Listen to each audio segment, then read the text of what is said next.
EMI trap. आज हम discuss करेंगे कि कैसे लोग ईएमआई ट्रैप में फंसते हैं और कैसे इस ईएमआई ट्रैप से बाहर निकलें। दोस्तों, अगर आपकी सैलरी आती है और सारी की सारी सैलरी ईएमआई में पे हो जाती है, अगर आप बिजनेसमैन हैं तो मंथ एंड में जो भी आपका इनकम आता है वो सारा अगर ईएमआई में ही पे हो जाता है, तो कहीं ना कहीं दोस्तों आप ईएमआई ट्रैप में फंसे हुए हैं। आज हम डिस्कस करेंगे ये ईएमआई ट्रैप है क्या, और इस ईएमआई ट्रैप में अगर आप फंस गए हैं तो इस ईएमआई ट्रैप से बाहर कैसे निकलें। दोस्तों, इस वीडियो के एंड में हम समझेंगे एक गेम चेंजर प्लान कि कैसे हम इस ईएमआई ट्रैप को मैनेज कर सकते हैं और कैसे इस ईएमआई ट्रैप से बाहर निकलें। नमस्कार दोस्तों, मेरा नाम है अंकित बल्लभ और स्वागत है आपका मेरे इस यूट्यूब चैनल में, अंकित बल्लभ द लोन एक्सपर्ट। इस यूट्यूब चैनल में हम डिस्कस करते हैं ईएमआई प्लानिंग की, आर्ट ऑफ लोन मैनेजमेंट की और लोन स्ट्रैटेजीज की, जहां आपको मिलता है लोन का संपूर्ण ज्ञान। दोस्तों, पहले समझते हैं ये ईएमआई ट्रैप है क्या। अगर आप सैलरीड पर्सन हैं और आपकी सैलरी आते साथ सारी की सारी सैलरी ईएमआई में पे हो जा रही है, और यह अगर आप बिजनेसमैन हैं तो मंथ एंड में जो भी आपकी इनकम होती है वो सारी की सारी या मोस्ट ऑफ द जो आपकी इनकम है वो ईएमआई में पे हो जा रही है, तो कहीं ना कहीं आप ईएमआई ट्रैप में फंसे हुए हैं। कुछ बेसिक सिम्टम्स होते हैं, साइंस होते हैं ईएमआई ट्रैप की, जैसे कि अगर आपकी सैलरी आते साथ खत्म हो जा रही है, या फिर आप हर 6 महीने 7 महीने 1 साल के अंदर हमेशा एक नया लोन लेते हैं, तो यानी कि ये कहीं ना कहीं आप ईएमआई ट्रैप में हैं। या फिर अगर आपके क्रेडिट कार्ड के बिल्स आप पे ही नहीं कर पा रहे हो और जो भी आपके क्रेडिट कार्ड के बिल्स हैं उसको बार बार आप ईएमआई में कन्वर्ट कर रहे हो, तो कहीं ना कहीं आप ईएमआई ट्रैप में हो। अगर आपकी सेविंग नहीं हो पा रही है बल्कि सारा का सारा ईएमआई में पे हो जा रहा है आपका इनकम, तो कहीं ना कहीं आप ईएमआई ट्रैप में हैं। दोस्तों, ऐसे सिचुएशन में लोन आपके लिए काम नहीं कर रहा है बल्कि आप लोन्स के लिए काम कर रहे हैं। दोस्तों, इसको कंट्रोल करना बहुत जरूरी है। दोस्तों, हम समझते हैं लोग ईएमआई ट्रैप में क्यों फंसते हैं। दोस्तों, ईएमआई ट्रैप अचानक से नहीं आता है, ये एक स्टेप बाय स्टेप प्रोसेस है जिसमें आप ईएमआई ट्रैप में फंस जाते हैं। जनरली क्या होता है कि लोग बहुत ओवर कॉन्फिडेंट होते हैं कि यार मेरी बहुत इनकम है और इस पे हम अपना ईएमआई सही से पे कर सकते हैं, लेकिन धीरे धीरे धीरे वो ईएमआई ट्रैप में फंस जाते हैं।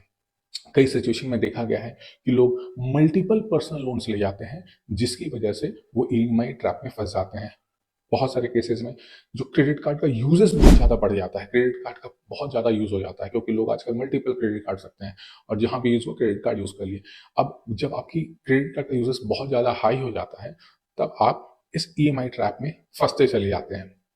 इसके अलावा अगर आपकी जो लाइफस्टाइल है वो अचानक से बहुत ज़्यादा अपग्रेड हो गई है, तो क्या होता है कि आप एक चीज़ के लिए लोन लिए, फिर आपको लगा यार अभी खर्चे बहुत बढ़ गए हैं और लोन ले लेते हैं। अब आप और लोन ले लिए तो फिर से आप ईएमआई ट्रैप के पास जा रहे हैं। ऐसे सिचुएशन में दोस्तों आपको अपने ईएमआई को कंट्रोल करना बहुत जरूरी है। बैंक आपको जो लोन्स देता है जनरली वो आपके इनकम पे बिहाफ पे तो देता ही है, लेकिन कई बार बैंक अपने रिस्क टेकिंग फैक्टर्स पे आपको लोन दे देता है। इस पे आप कैलकुलेट नहीं कर पाते, आपको लगता है कि भैया लोन्स मिल रहे हैं ले लो, लेकिन this will lead to a EMI trap for a client, for a customer. दोस्तों, अगर हम समझना चाहें कि ये ईएमआई ट्रैप में किस टाइप के लोग ज्यादा फंसते हैं, तो पहला इसका है जो जिनका इनकम अचानक से बढ़ गया है, वो ईएमआई ट्रैप में फंसते हैं। क्योंकि अगर आपका इनकम अचानक से बढ़ा है तो आप उस इनकम के बिहाफ पे लोन्स ले लेते हैं, लेकिन आपको पता ही नहीं है कि क्योंकि आपका जो पास्ट रहा है या जो फ्यूचर पड़ा है आगे है, उसमें ईएमआई का क्योंकि लोन बर्डन हाई होगा, और वैसे अगर इनकम आपकी नहीं रही तो ईएमआई ट्रैप में फंसने के काफी चांसेस होते हैं। इसके अलावा अगर आपकी फाइनेंशियल प्लानिंग बहुत स्ट्रांग नहीं है और आप बहुत सारे लोन चला रहे हैं, तो भी आप ईएमआई ट्रैप में कहीं ना कहीं फंस सकते हैं। इसके इसके अलावा अगर आपके कुछ शॉर्ट टर्म्स नीड है फाइनेंस के, फंड्स के, तो आप और उसके लिए आप बहुत सारे लोन्स ले लिए, तो भी आप ईएमआई ट्रैप में फंस जाते हैं।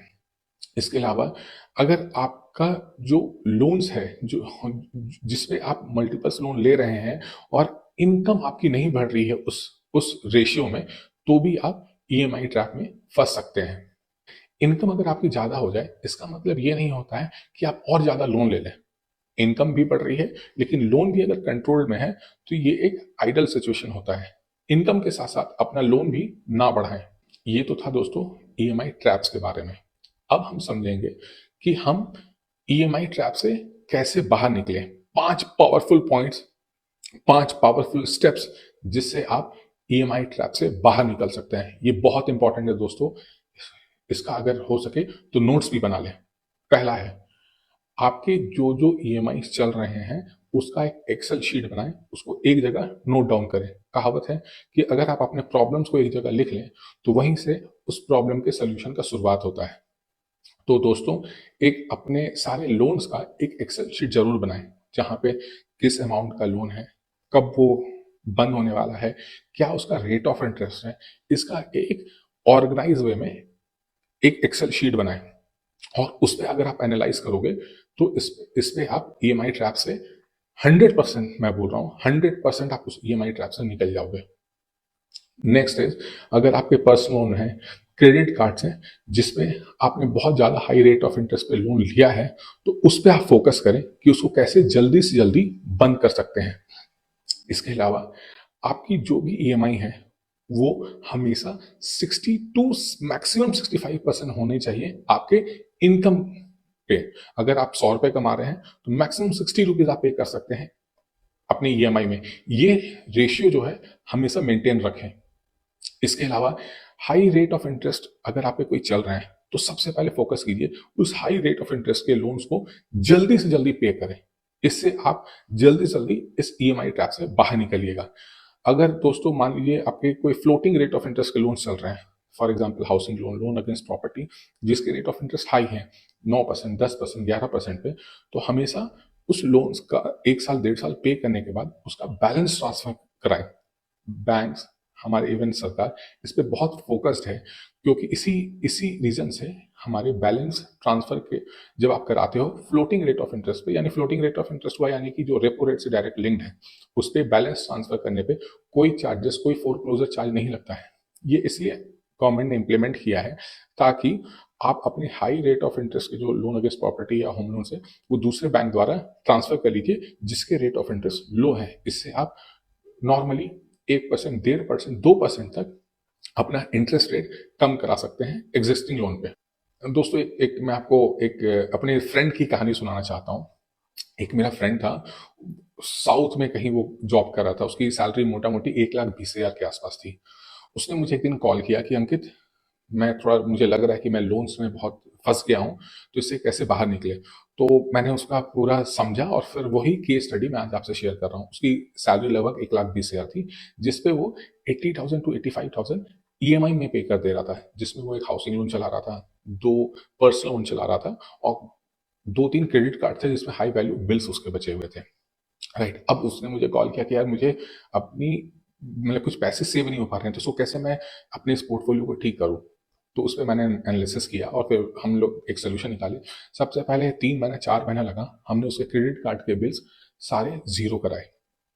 इसके बाद जो उसके अनसिक्योर्ड लोन चल रहे थे, जो हाई रेट ऑफ इंटरेस्ट पे लोन चल रहे थे, उस पर हमने वर्कआउट किया और उस पर फिर जो उसका होम लोन चल रहा था उस पर मैंने उसको एक टॉपअप दिलाया, जिसमें जो टॉपअप अमाउंट था उस पर सारा का सारा जो उसका अनसिक्योर्ड लोन था उस पर मैंने उसको कवर करा दिया। मान लीजिए कि अगर उसका अनसिक्योर्ड लोन 30 लाख 35 लाख का चल रहा था, तो हमने होम लोन पे एक 30 लाख का टॉपअप लिया, जिसपे उसके जो भी unsecured loan, high rate of interest पे लोन चल रहे थे, वो सारा क्लोज करा दिया।